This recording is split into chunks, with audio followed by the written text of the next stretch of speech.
That's how you skip cast.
That's a nice bass, eh?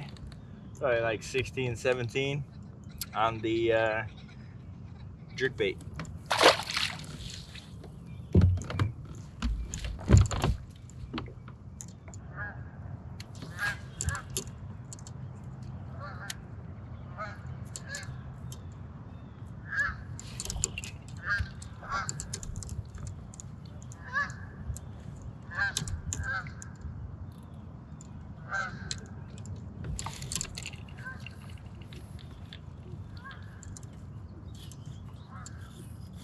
Good fish.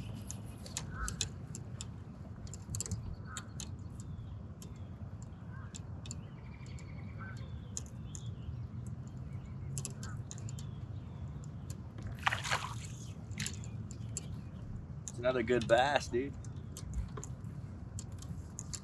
Perch jerkbait is working today. Fat one. Ooh, he's caught in the head. There you go. Decent fish, nice fat fish on the jerkbait. Now, was that the same fish? I don't know. I lost one over there.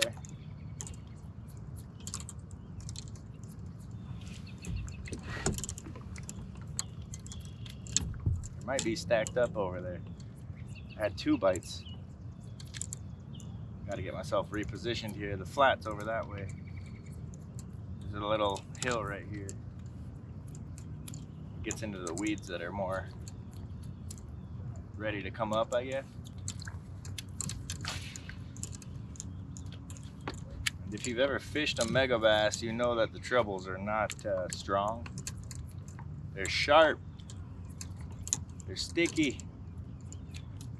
They're unique. They're not strong, they bend.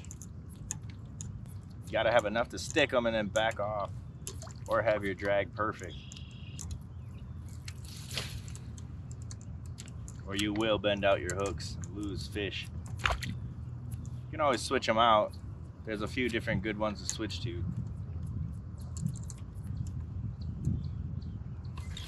But they're eating it nonetheless.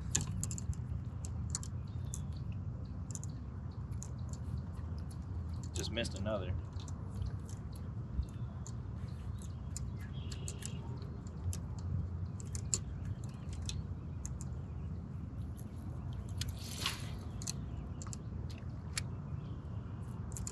They're just swiping at it. The last couple have been kind of weird hooked, which which is where the sticky hook is really important. When they swipe at it, at least you get something in them.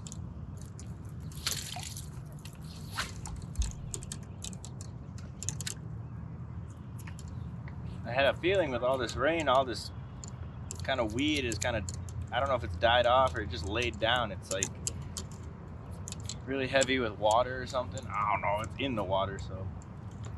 But it's laid down about 4 feet than it normally is, which lets me drag or kind of whip a jerkbait over the top of the weeds.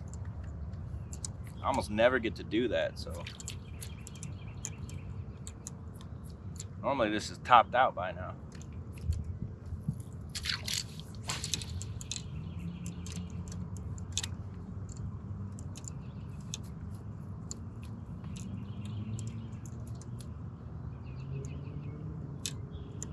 Oh yeah. Backhand hook set. It's coming at me.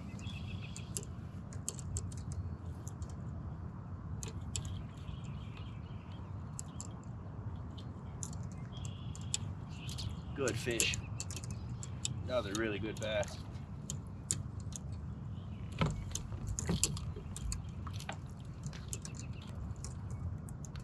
Kind of interesting, it's like overcast with not a lot of wind. Normally you throw this in the wind, but they're just eating it. They're eating bait fish and they're kind of stacked in this area right here. Like I said, I normally don't get to fish this. With the weeds laying down, I'll take it. This is normally an 8-foot flat, topped out with weeds, and I flip it. Like I said, that rain for some reason's got all the weeds laying down. And it's just pop, pop, pop, pop over the weeds. They're loving it. When I'm working a jerkbait, just kind of like choosing a cadence. Pop, pop, stop. Pop, pop, pop, stop. Pop, stop. Pop, pop, stop. Pause is super important.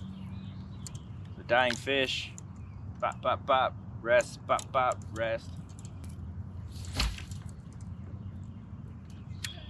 And if you're imitating that dying fish, pop, pop, the flash is gonna get them interested.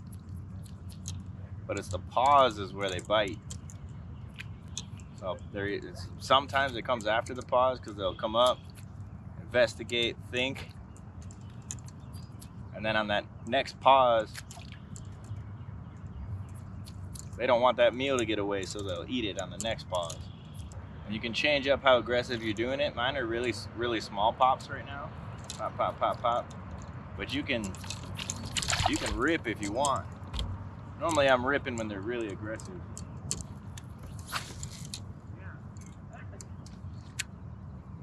We chuck it out, rip, rip, rip, wait. Rip, rip, rip, and wait. You know, when they're really aggressive, they'll eat that. And normally I'm doing that when the wind is just kicking. But when it's dead, I kind of slow down a bit. More subtle pops, more swim bait poppy. And it does a much similar job. It's not a hard rip. And this is just a standard 110. It's not +1 or anything. Not a junior. I like a junior. I like a junior +1 to run the sides of weed edges, but going over the top, I like a standard.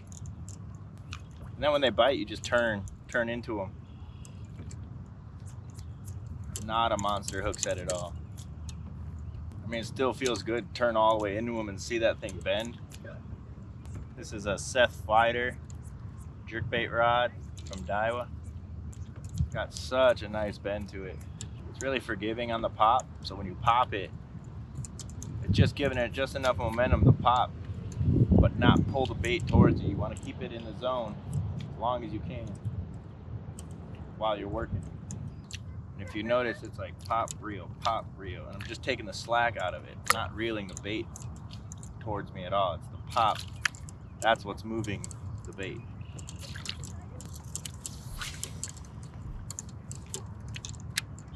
You know, like I said, you want it in there as long as possible.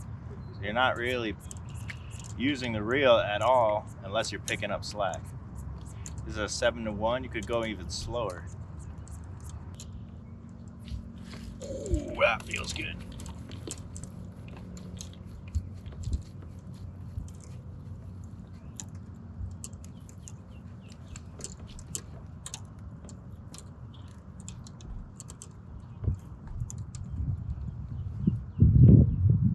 Giant pike. Big pike. You knew you'd find one.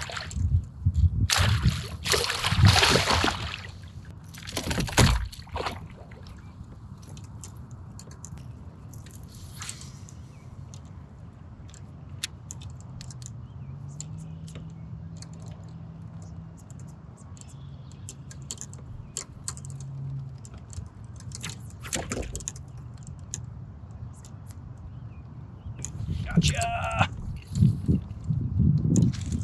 Woo! He went airborne.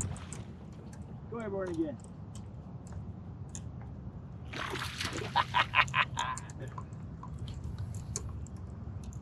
Gonna come up again?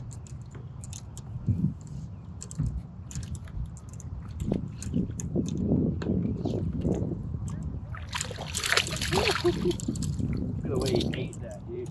God, when they eat it head first, they're eating the jerkbait. It's like every fish catch is giving you information. When they eat it like that head first, doesn't get better than that.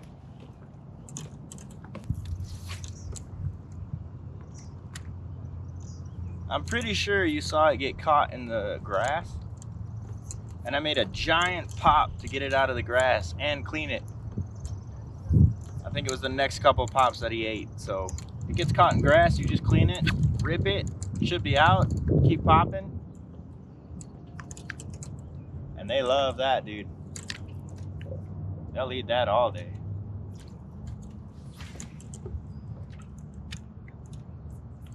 Because you can change cadences, but keep the same pause count, if that makes sense. So your cadence could be rip, rip, 1, 2, rip, rip, 1, 2.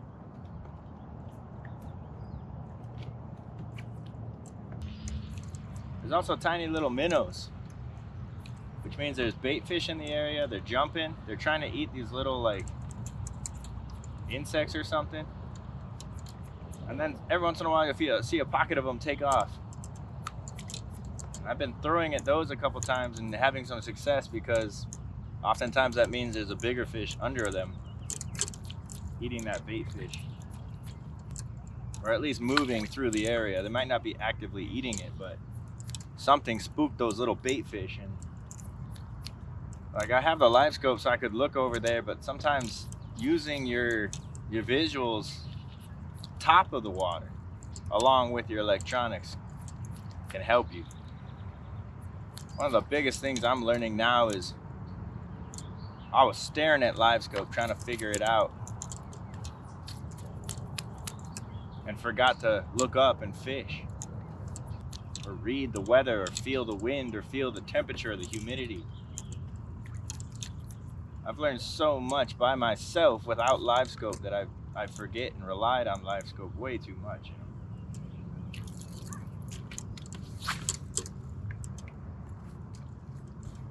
They don't seem to be too out there. They seem to be in this little pocket where I can see grass on top, kind of like a curve here. It's almost like a secondary weed edge, if that makes sense. The primary one's out there in about 10 foot. Then from 10 to 9, the grass lays down till about 8-ish, where the grass starts to get back up to the top. It's like kind of like a shelf almost. I'm gonna turn around and see what happens.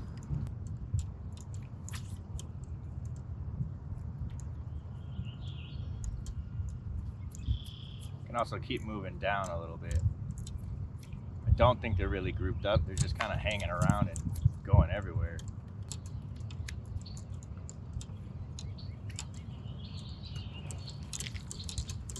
What'd I tell you?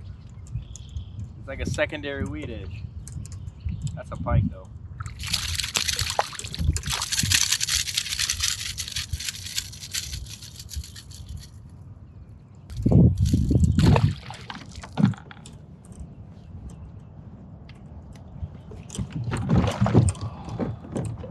If that distance coming down, I don't like. That's what I'm thinking about the new kayak for. I keep plopping down.